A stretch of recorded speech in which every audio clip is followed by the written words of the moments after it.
The city streets never sleep. The sidewalks are lined with stories, some forgotten, some ignored. Tonight, under the dim glow of a flickering street lamp, an old man sat hunched against the cold brick wall of a convenience store. His clothes were worn thin, his hands rough with the weight of time. His name was Samuel. Once, he had a life like anyone else. A job, a home, people who cared. But life had its way of knocking people down, and somewhere along the line, Samuel had lost more than he could ever get back. Across the street, a patrol car rolled to a slow stop. Officer Grant stepped out, adjusting the belt around his waist, his boots clicking against the pavement. He was known around here, not for keeping the peace, but for making people fear him.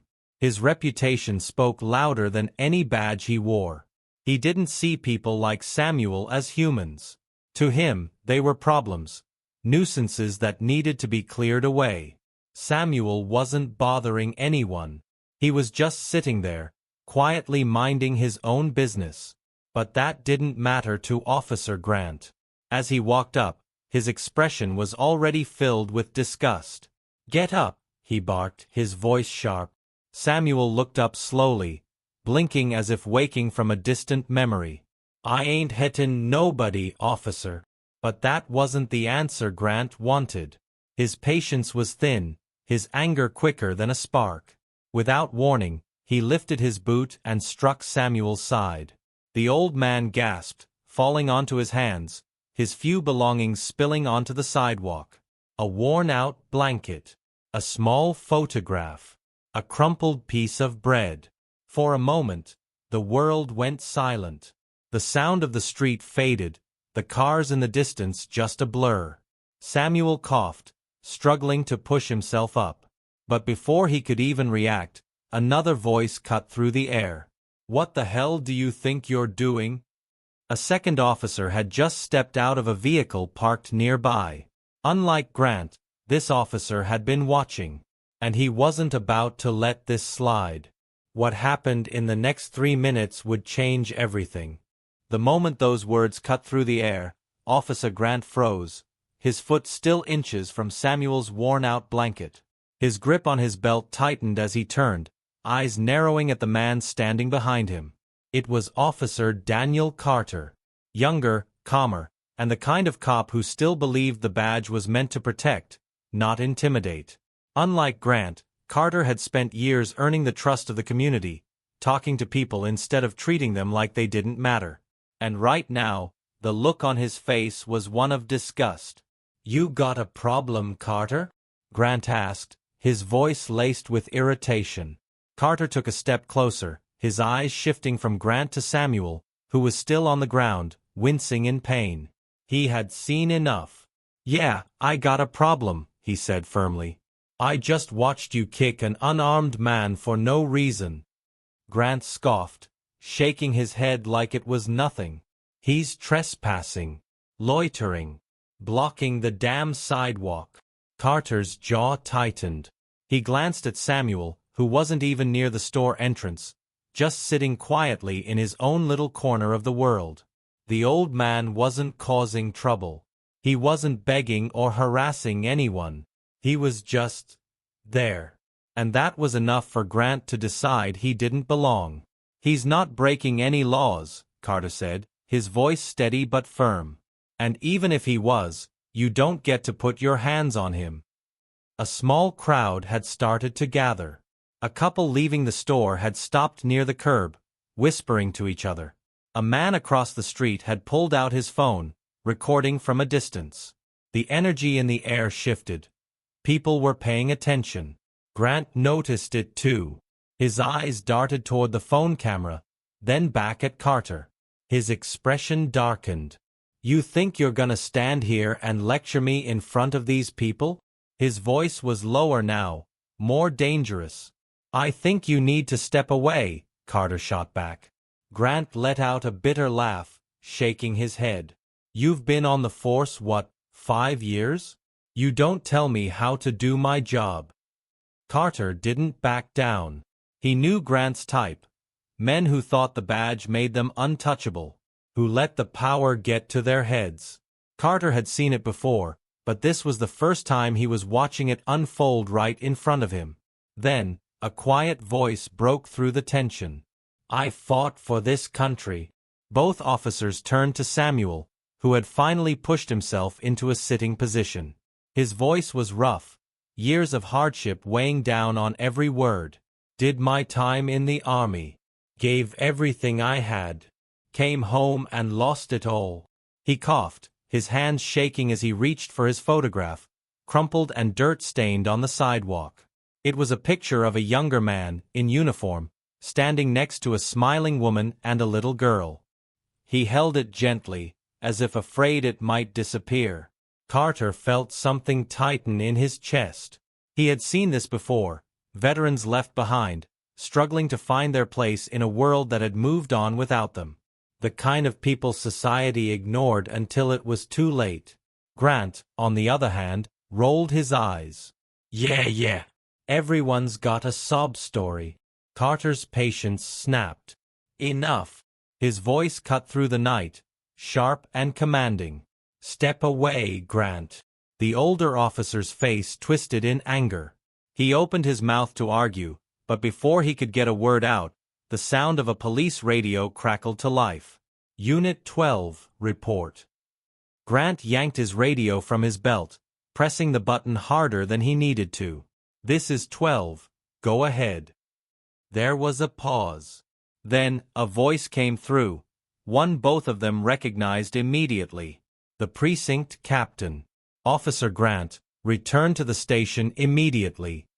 Grant stiffened. His eyes darted to Carter, then to the growing crowd. His mouth twitched, the realization slowly sinking in. Someone had called it in. Maybe one of the bystanders. Maybe someone watching from a window. Maybe even Carter himself. For the first time that night, Grant hesitated. Carter saw it, the way his posture shifted, the way his fingers flexed against his belt. He wasn't just angry anymore. He was afraid. And that was when Carter knew. This wasn't going to end the way Grant thought it would. The precinct had been watching. And they weren't on his side. Grant let out a sharp breath, muttering something under his breath. Then, without another word, he turned on his heel and stalked toward his patrol car. He yanked the door open, slammed it shut, and peeled away from the curb, tires screeching against the pavement. The moment he was gone, the tension in the air seemed to lift, like a storm that had passed but left the sky heavy with the promise of more to come. The crowd slowly started to disperse, people murmuring among themselves.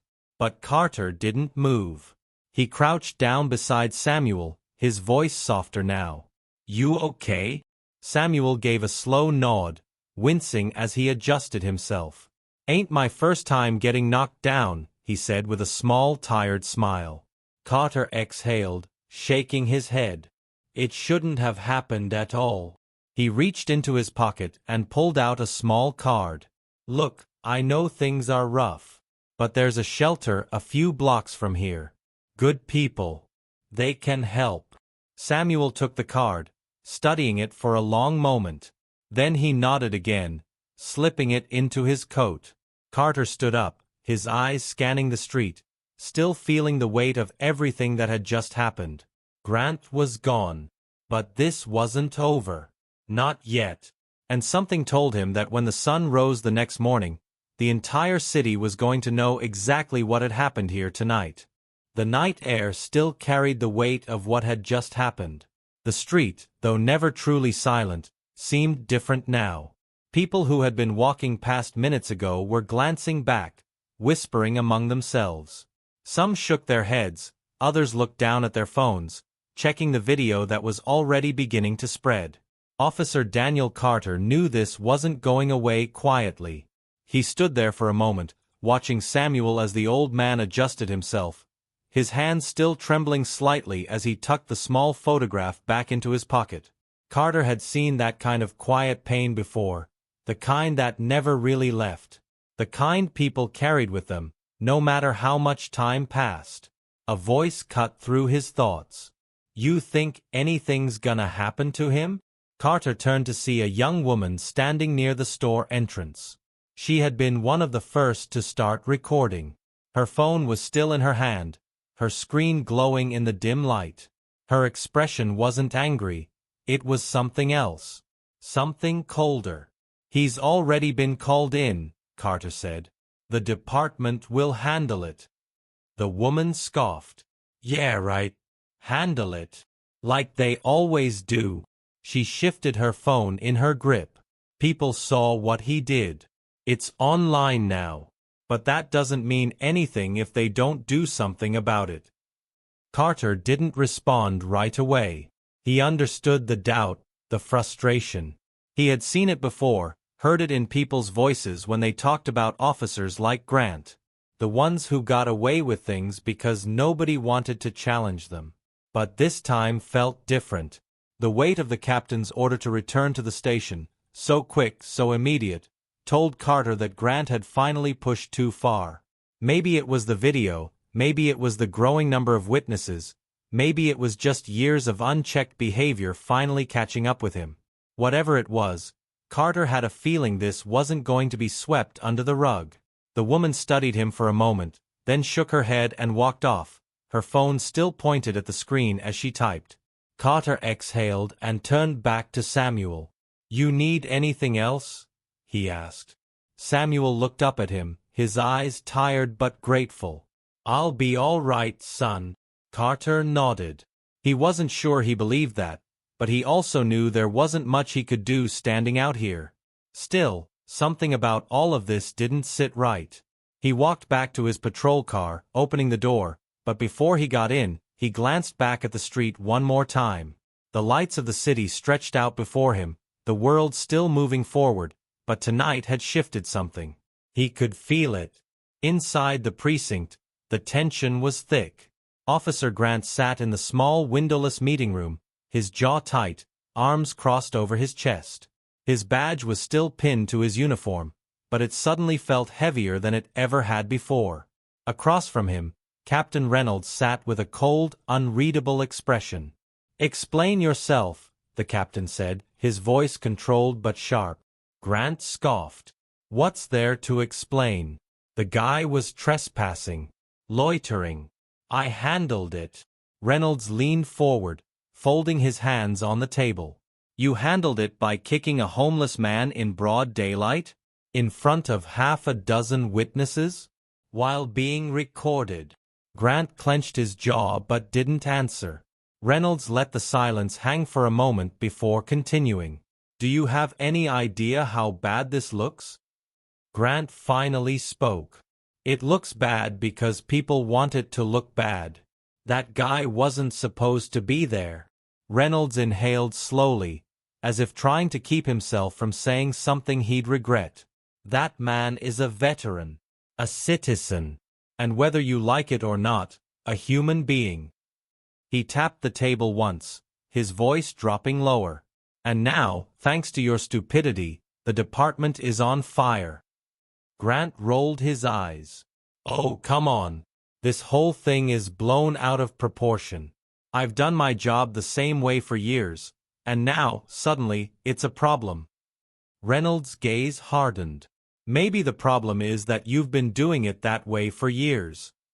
The words landed heavier than Grant expected.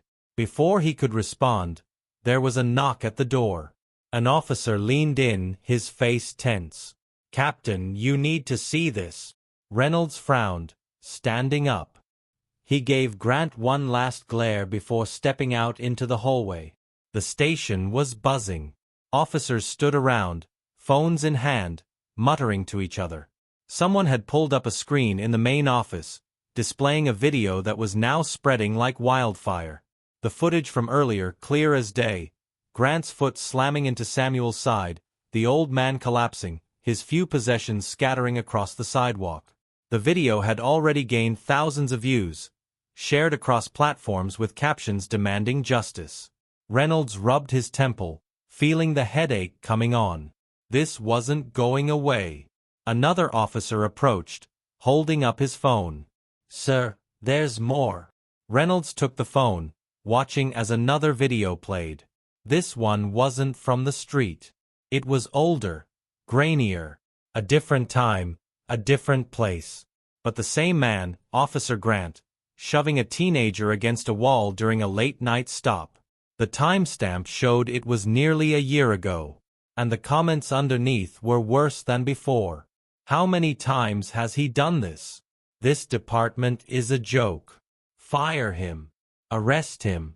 Something. Reynolds' stomach sank. This wasn't just about tonight anymore.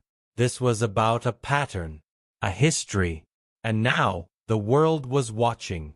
Back on the streets, Carter sat in his patrol car, listening to the radio chatter. The station was in chaos. He could hear it in the voices coming through the speakers. Officers whispering, murmurs about Grant, the captain, the department. Then, another voice cut through. Unit 12, return to the precinct immediately. Carter didn't respond right away. He just stared ahead, hands gripping the wheel. He knew what was coming. Tonight wasn't over. Not by a long shot. Carter pulled into the precinct parking lot, his fingers tightening around the steering wheel. Even before he stepped out, he could feel it. The weight of something big, something irreversible. The station wasn't its usual state of late-night exhaustion. It was charged, like a storm had rolled through and left everyone scrambling for cover. He stepped inside, and the air was thick with murmurs. Officers huddled in small groups, eyes shifting toward him, toward the captain's office, toward the screen still glowing with video footage that refused to disappear. No one spoke to him directly, but their glances said enough. Something was happening. Before Carter could process it, a sharp voice cut through the room. "Carter. My office. Now." Captain Reynolds stood in the doorway, his expression unreadable, but his tone left no room for hesitation. Carter swallowed the tension in his throat and walked toward him, every step feeling heavier than the last. The door shut behind him, and for a moment, there was only silence. Then Reynolds turned, fixing him with a stare that felt like it could carve stone. "Sit down." Carter obeyed, but his body was rigid, waiting. Reynolds let out a long breath, running a hand over his face before leaning forward on his desk. "This situation is bigger than you know." Carter didn't flinch. "I figured as much." The captain's lips pressed into a thin line. "You don't understand." The video was bad enough, but now there are complaints flooding in. People are coming forward. Stories about Grant. About other incidents. Things that were ignored, buried, or dismissed before they got traction. He paused, rubbing his temple. "This department is under a microscope." Carter exhaled slowly. He knew Grant was reckless, aggressive, but now the truth was unraveling faster than anyone could control. Reynolds leaned back, folding his arms. "I need you to tell me everything that happened tonight. From the moment you stepped out of your car." Carter nodded, his voice steady as he recounted every detail. Grant's tone, the way he kicked Samuel without hesitation, the way he dismissed him like he was nothing. The gathering crowd, the shift in energy, the moment Grant realized he wasn't the one in control anymore. Reynolds listened carefully, not interrupting, but his expression darkened with every word. When Carter finished, the silence in the room stretched. Finally, Reynolds spoke. "Grant's done." His voice was calm, but there was something else in it. Finality. Carter nodded slightly, but something still didn't sit right. "What happens now?" Reynolds exhaled sharply. "Now?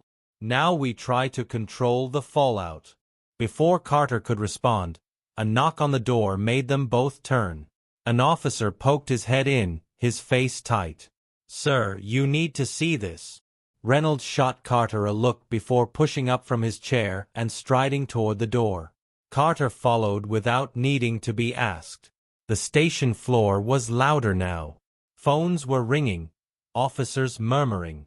But Carter's attention snapped to the large screen mounted on the far wall, where a live news broadcast played. The headline at the bottom sent a sharp pulse through his chest. "Breaking. Police officer under investigation for excessive force. Community demands action. A clip played, the same video from earlier, but now with a news anchor's voice cutting through the footage. They replayed the moment Grant kicked Samuel, zooming in, slowing it down, making sure no one missed a second of what had happened. Then it cut to people on the street, interviewed just hours ago. "He didn't do anything wrong," one woman said, shaking her head. "That officer just walked up and attacked him." Another man, his face tense, spoke into the microphone. "This ain't the first time.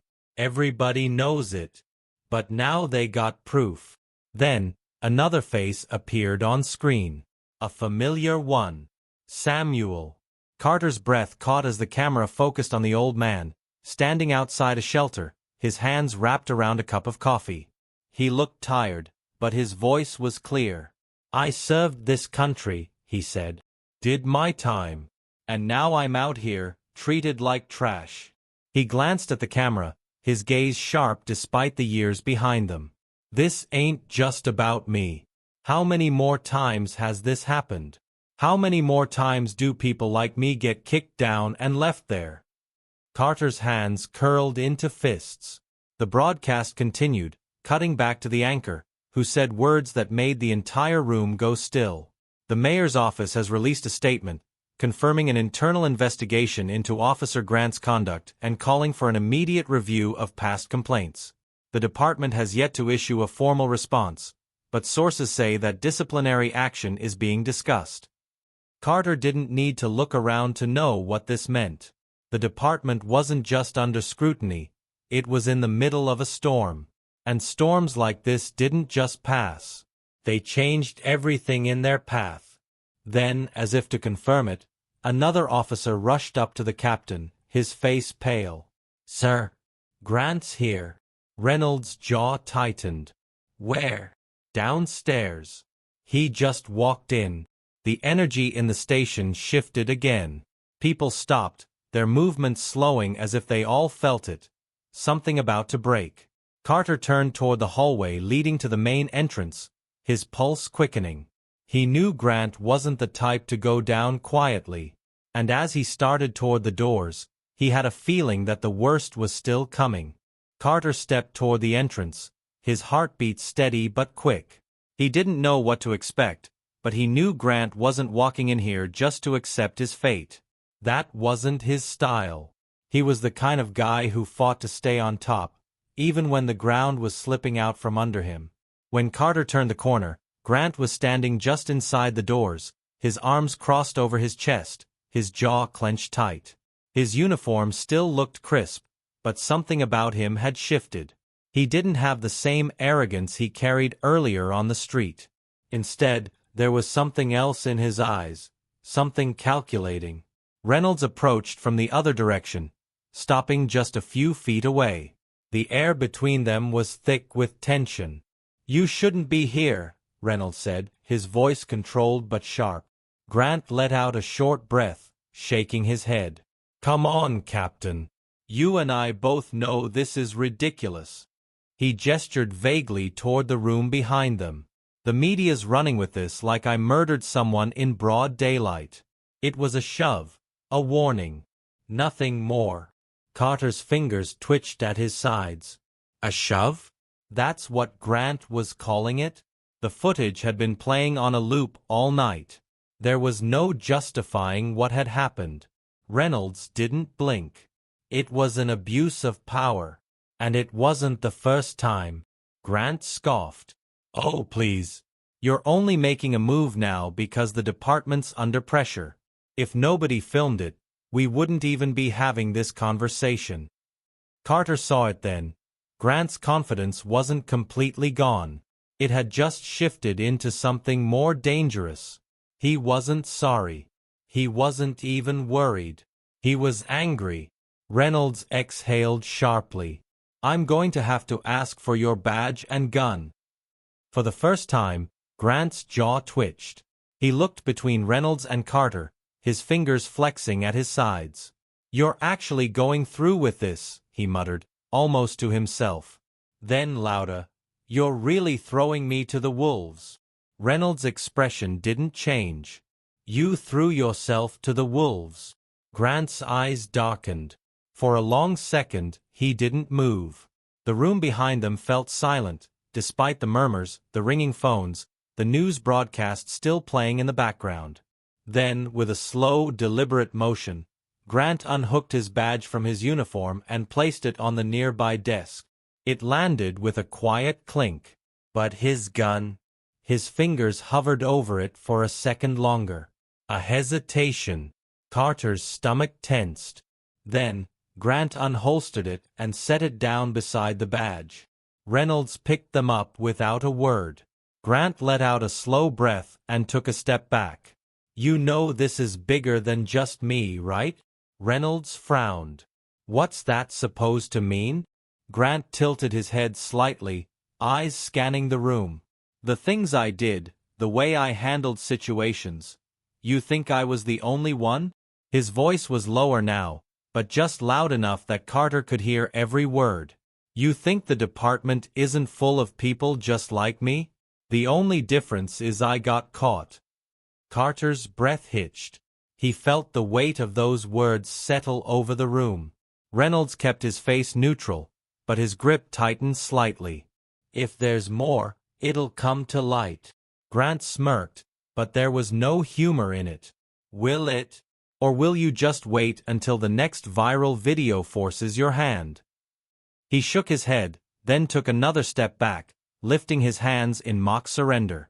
Good luck with your investigation, Captain. Then he turned and walked out the door. Carter felt the tension in his chest ease, but only slightly, because Grant's words still echoed in his mind. This wasn't just about one bad cop. This was about something bigger. And now, Carter wasn't sure if they were ready for what was coming next. Carter stood frozen for a moment, watching Grant disappear into the night. The station still buzzed with tension, but something about Grant's final words gnawed at him. This wasn't over. Not even close. Reynolds exhaled, rubbing his temple before turning to Carter. Go home. Get some rest. Carter shook his head. You heard what he said. This isn't just about him. Reynolds' jaw tightened. I know. He paused, lowering his voice. But we can't go off accusations alone. We need proof. Carter knew that was true, but something in his gut told him proof wouldn't be hard to find. If Grant had been this reckless, how many others had been covering for him? How many more complaints had been brushed aside? He turned away, heading for his desk. He wasn't going home. Not yet. Hours passed as Carter sifted through old reports, disciplinary records, and complaints that had never gone anywhere. Names started appearing more than once, cases that had been dismissed, complaints that had mysteriously disappeared. And one name kept surfacing alongside Grant's, Officer Daniels. Carter frowned, pulling up Daniels' file. On paper, he was clean, too clean. But when Carter cross-checked his name with body cam footage, something stuck out. There were gaps. Sections of footage missing. Carter's stomach twisted. If someone inside the department had been erasing records, this went higher than just Grant. Just as he was about to dig deeper, his phone buzzed. A message. You're asking too many questions. Walk away. Carter's pulse spiked. His eyes flicked around the nearly empty station. Someone was watching. He took a deep breath, steadying himself. If they thought a warning would scare him off, they didn't know him very well. Instead of backing down, he forwarded everything he found to Reynolds. Then, without hesitation, he grabbed his keys and headed for the one place he knew would have more answers, Samuel's shelter. By the time Carter pulled up outside, the streets were quiet. The city felt different at night, almost like it was holding its breath. He stepped inside, spotting Samuel at a table near the back, sipping coffee. The old man looked up, his eyes sharp despite the exhaustion written on his face. I figured you'd be back, Samuel said, setting his cup down. Carter slid into the seat across from him. There's more to this than just Grant. Samuel nodded slowly. There always is. Carter hesitated before asking, "What do you know about Officer Daniels?" Samuel's expression darkened. He didn't speak right away. Instead, he leaned back, tapping his fingers on the table. "Years ago, there was a kid," he finally said. 17. Smart. Had his whole future ahead of him. He paused, his voice heavy. He had a run-in with Daniels. Got arrested. Next thing you know, the kid resisted and ended up in the hospital. Never walked again. Carter clenched his jaw. And nothing happened to Daniels. Samuel gave a hollow laugh. Nothing ever does. Carter's mind raced. If Daniels had been protected for this long, it meant someone in power had been covering for him. And if that was the case, Grant's firing wasn't going to be the end of this, it was just the beginning. Before Carter could respond, his phone buzzed again. Another message. Last warning. Drop it. Carter looked up, meeting Samuel's knowing gaze. Looks like you're getting close, Samuel said quietly. Carter exhaled, his decision already made. He wasn't backing down. Not now. Not ever. Carter gripped his phone tightly, staring at the message. Whoever was behind this wasn't just watching, they were getting desperate. A final warning meant whoever sent it was running out of patience. But that also meant Carter was on the right track. He took a breath, steadying himself. He wasn't about to stop now. Samuel leaned forward, his voice calm but firm. You need to be careful, son. People like this, they don't just send warnings for nothing. Carter nodded, slipping his phone into his pocket. I know. But if I walk away now, they win. Samuel studied him for a moment before giving a slow nod. Then let's make sure they don't. Carter spent the next hour gathering every bit of information Samuel had.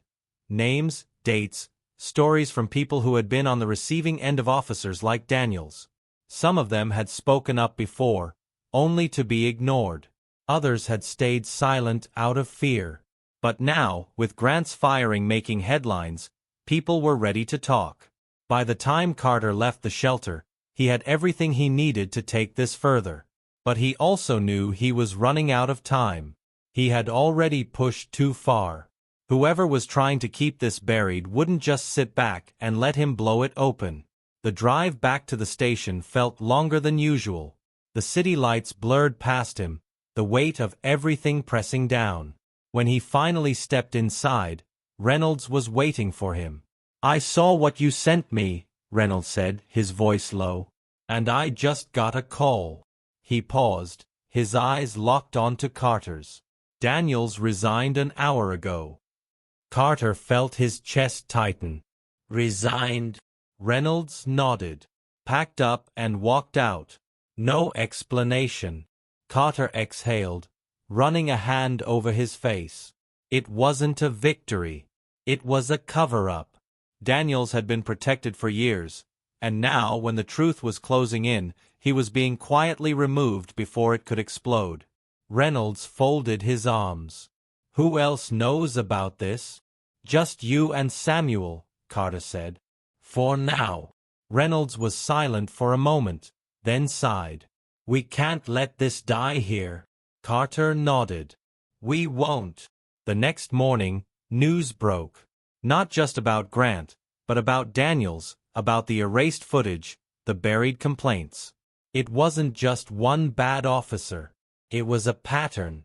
A system that had looked the other way for too long. And this time, people weren't letting it slide. Protests erupted outside the department, demanding accountability. Reporters dug deeper. Names started surfacing. Investigations were launched. What had started with one viral video had unraveled into something bigger, something undeniable. Carter watched it all unfold, feeling the weight of it settle over him. Change wouldn't come overnight. It never did. But this was a start. A few days later, he found himself back at the shelter. Samuel was sitting outside, watching the world move around him. Carter sat down beside him. It's happening, he said. Samuel nodded. Took long enough. They sat in silence for a moment before Samuel spoke again. You know, back in the day, people used to believe things like this could just disappear. That folks would forget. He turned to Carter. But people don't forget. Not anymore. Carter nodded, watching the city move, the voices of those who refused to be silent growing louder by the day. The fight wasn't over. But for the first time in a long time, it felt like it had truly begun.